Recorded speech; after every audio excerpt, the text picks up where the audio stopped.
The Nigeria Labour Congress said the minimum wage of N27,000 and N30,000 approved for state and federal workers was a fragmentation of the wage and therefore unacceptable.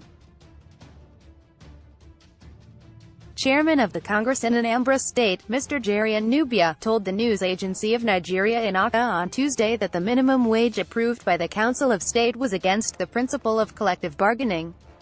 He said labor leadership expected the approval of N30,000 recommended by the tripartite committee that handled the issue, adding that the council did not have the locus to change the content of the agreement. Read also, Buhari campaign train storms Enugu Thursday. He said the federal government should not encourage state governors to cheat Nigerian workers who also go to the same markets as federal workers. What is announced as minimum wage is unacceptable. How can they approve different minimum wages for federal workers and state workers when they all go to the same market?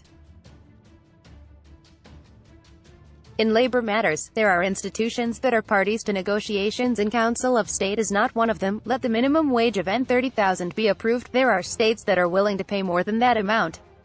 State governors are not the owners of their states and the federal government should not encourage them to hold us to ransom.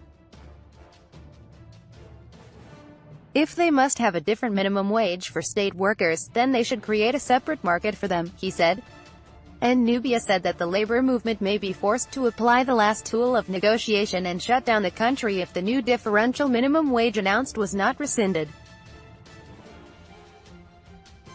Maybe they want to shut down the country, we will help them and workers should not be blamed for it.